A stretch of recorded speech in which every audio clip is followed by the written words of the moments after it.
علم الدورة كما نشاهد في الصورة.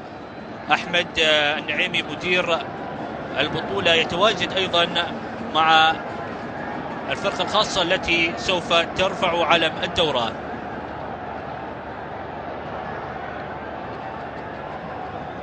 إذن فعلا البحرين تستضيف هذه البطولة للمرة الرابعة، وهذه البطولة التي انطلقت لأول مرة في البحرين تعود مرة أخرى إلى نفس الدولة التي استضافت انطلاقتها ومهد هذه البطولة. إذن الآن رفع علم الدورة، دورة كأس الخليج في استاد البحرين الوطني.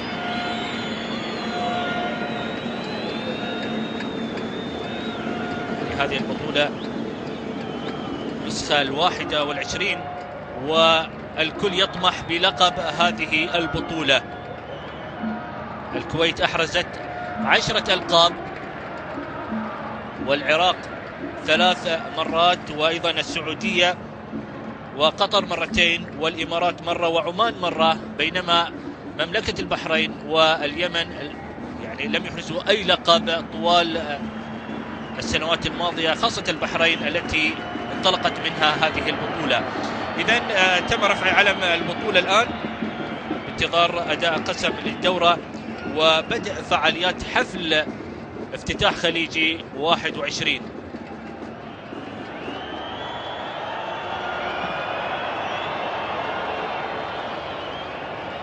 هناك اوبريت غنائي خليجي سوف يشارك فيه مجموعة من الفنانين الخليجيين في حفل افتتاح البطولة.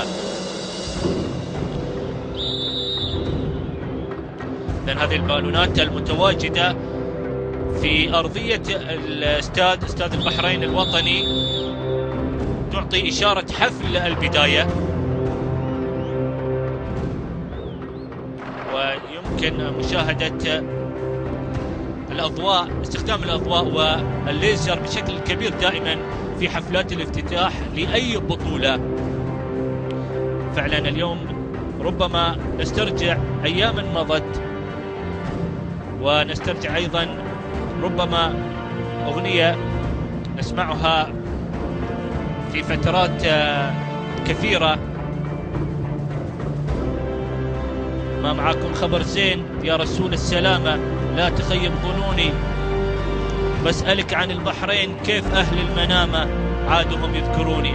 أنا أقول أن أهل البحرين يتذكرون هذه البطولة وانطلاقتها لأول مرة في المنامة قبل حوالي 43 سنة، عندما استضافت المنامة النسخة الأولى عام 70 من القرن الماضي، بل من الألفية السابقة. والألفة بين أهل الخليج باقية وراسخة في جذور التاريخ، والكل يغني ويشدو بالأغنية الأكثر شهرة بين دول الخليج: أنا الخليجي وافتخر أني خليجي، أنا الخليجي والخليج كله طريجي. إذن كل الطرق الآن تؤدي إلى المنامة، وتحديدا لاستاد البحرين الوطني وحفل البداية. موال بحري يسترجع هذه البطولة، لأن بالونات بالدول بعدد الدول المشاركة في هذا العرس الخليجي.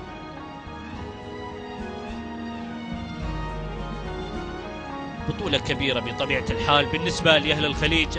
هذه البطولة مثل كأس العالم، والاهتمام بطبيعة الحال لدول الخليج اهتمام كبير بهذه البطولة. ونبدأ الآن بإبرة الغنائي لدول مجلس التعاون. حسين الجسمي الفنان الإماراتي مع فنانين بحرينيين بطبيعة الحال كما نشاهد في الصورة.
طوفان جاب المعاني واعتلى شلال.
إذا استمعنا لهذه الأغنية أوبريت خليجي، وشارك في هذا الأوبريت نجم الأغنية الإماراتية والخليجية حسين الجسمي في تأدية أغنية الافتتاح بمشاركة المطرب والملحن البحريني نزار عبد الله والفنان أحمد الهرمي، بالإضافة للمطربة فاطمة الزياني. هذا الأوبريت كلمات وتأليف الشاعر البحرين يونس سليمان، والحان نزار عبد الله، وتوزيع هشام سكران. إذن علم البحرين وبقية أعلام الدول المشاركة في هذه البطولة تدخل إلى أرضية ملعب استاد البحرين الوطني. الألوان الخاصة بدول الخليج ودول المشاركة. إذن كما نشاهد هناك 8 بالونات تمثل دول المشاركة في هذا العرس الخليجي الواحد. وكما تعلمون أن هذه الدول هي دولة الإمارات العربية المتحدة ومملكة البحرين والمملكة العربية السعودية ودولة قطر والكويت والإمارات العربية المتحدة والعراق واليمن. إذن الآن ذكر لجميع دول المشاركة.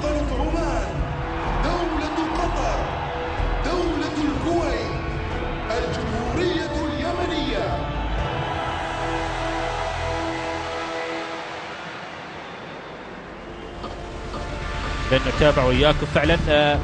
يمكن مشاهدة لقطات جميلة من التراث الخليجي في الأغنية السابقة، والجماهير حضرت لمتابعة هذا العرس الخليجي. وكما تعلمون أن المباراة الأولى سوف تكون، والمباراة الافتتاحية للدولة المستضيفة مملكة البحرين سوف تلاقي سلطنة عمان في المباراة الأولى، وبعد ذلك منتخبنا الوطني ومنتخب الإماراتي الشقيق. فعلا بطولة أعتقد أن الكل يتمنى لقب هذه الدورة، دورة 21.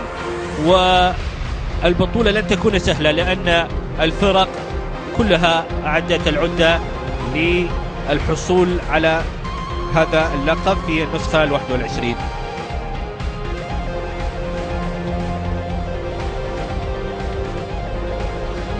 لأن الأوبريت الغنائي الجميل فعلا، والذي كان فيه ترحيب لجميع الأشقاء المتواجدين في هذه البطولة. وركزت الأغنية بشكل كبير على القيمة التراثية الخليجية ومعاني الوحدة والإخاء بين الشعوب دول الخليج.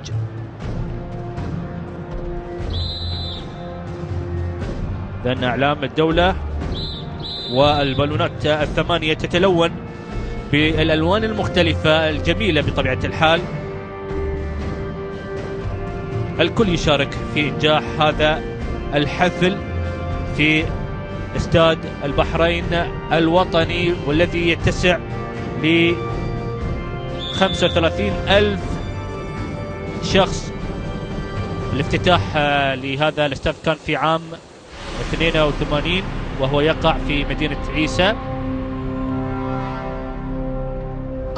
بينما تم تجديد هذا الملعب الكامل في الأشهر الماضية، يعني في تحديدا يعني في عام 2012. وهذا الاستاد يعتبر الاستاد الرئيسي في مملكة البحرين، وتصميم الملعب